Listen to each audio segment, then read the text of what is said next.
नमस्कार दोस्तों, कैसे हैं आप सब। आशा करता हूँ आप लोग सुरक्षित होंगे और लॉकडाउन का पालन करते हुए अपने अपने घरों पर ही होंगे। आज मैं आपको जिस व्यक्तित्व से मिलाने जा रहा हूँ वो हमारे भविष्य में एक अहम भूमिका निभाने वाले हैं। वो एक मेडिकल के छात्र हैं। तो आइए मैं और आप मिलकर स्वागत करते हैं मिस्टर यशस्वी जी का। तो यशस्वी जी, सबसे पहले आप हमें अपने बारे में कुछ बताइए। जी नमस्कार। मेरा नाम यशस्वी वर्मा है और मैं बेक्सन होम्योपैथिक मेडिकल कॉलेज में फाइनल ईयर का स्टूडेंट हूँ। क्या आप हमारे दर्शकों को थोड़ा खुलकर बताएंगे कि कोरोना वायरस है क्या, अभी तक पूरा देश मिलकर इसकी दवाई क्यों नहीं बना पाई। देखिए, कोरोना वायरस आज के वक्त में एक सबसे बड़ी वैश्विक महामारी के रूप में उभर के सामने आया है। आम जनमानस के लिए, आम जनता के लिए भले ही कोरोना वायरस टर्म या फिर इस वायरस का नाम पहली दफ़े सुनने में आया रहा हो या पहली बार इस शब्द से, इस वायरस से अवगत हो रहे हों, किंतु मेडिकल साइंस में इस वायरस की जानकारी या इस वायरस का नाम या इस वायरस से होने वाली बीमारियों का उल्लेख काफ़ी पहले से है। फाइनल ईयर की एक सब्जेक्ट होता है जिसका नाम है सोशल एंड प्रिवेंटिव मेडिसिन। उस सब्जेक्ट की किताब में एक एपिडेमोलॉजी के चैप्टर में आप जाएंगे तो आप देख पाएंगे कि सार्स नामक बीमारी, सीवियर एक्यूट रेस्पिरेटरी सिंड्रोम नामक बीमारी का उल्लेख में बता रखा है कि ये बीमारी कोरोना वायरस से होती है। लेकिन देखिए, तब से अब तक कोरोना वायरस के में क्या फ़र्क या फिर क्या बदलाव आ गया है कि जो आज कोरोना वायरस एक इतना बड़ा हुआ या इतनी बड़ी वैश्विक बीमारी बन के साबित हो रहा है, सामने आ रहा है।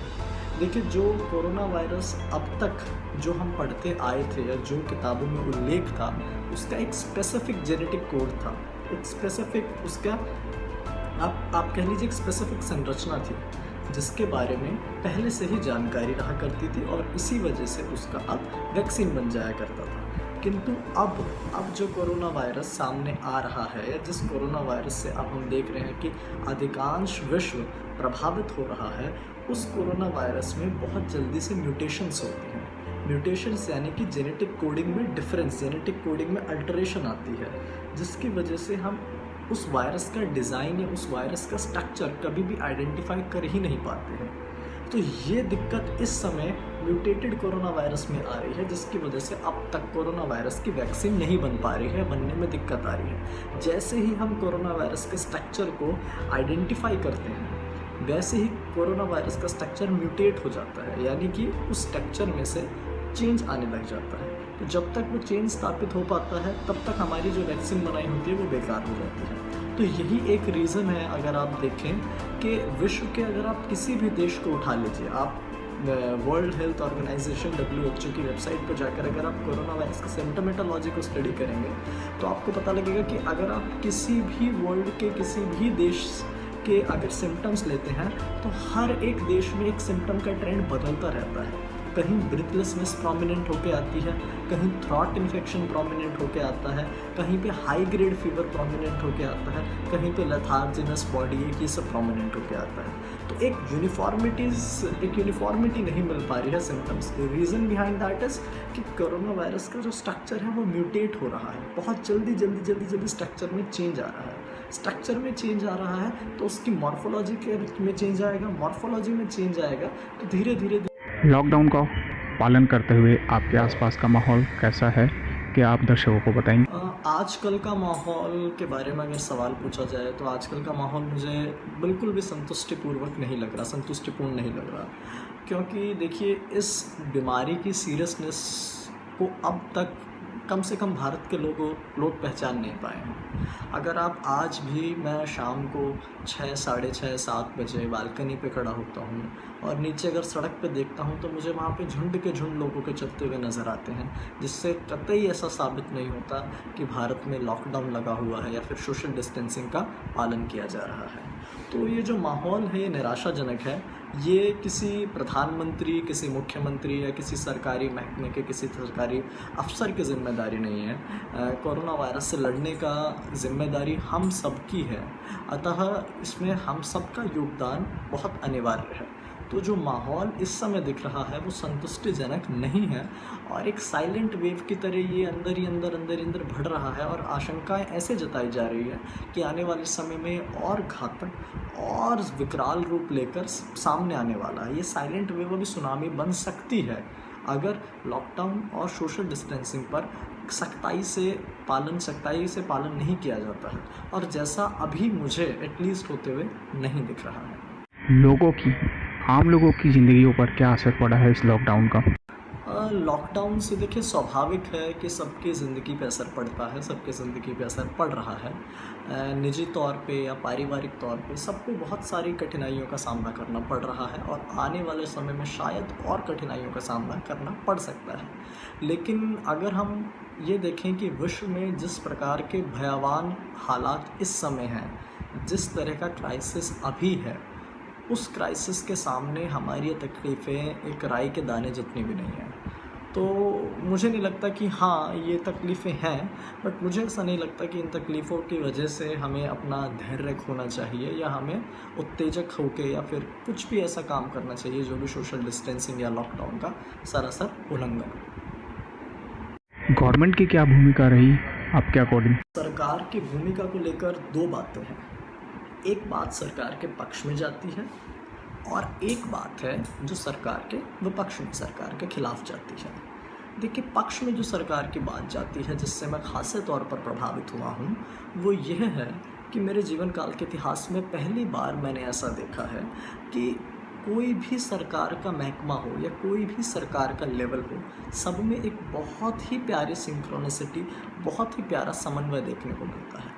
चाहे वो प्रधानमंत्री के स्तर पे हो, केंद्र सरकार के स्तर पे हो, चाहे वो राज्य सरकार मुख्यमंत्री के स्तर पे हो, चाहे वो नीचे निगम पार्षदों के स्तर पे हो या फिर गांव देहात में और नीचे पंचायती राज या फिर सरपंच के स्तर पे हो। आप देखेंगे कि अगर कोई भी कानून या कोई भी आदेश ऊपर से आता है तो कितनी सख्ताई के साथ और कितने समन्वय के साथ वो नीचे तक फॉलो किया जाता है या फॉलो करने के लिए सरकारें तत्पर हैं या फिर ऑफिशियल्स तत्पर हैं।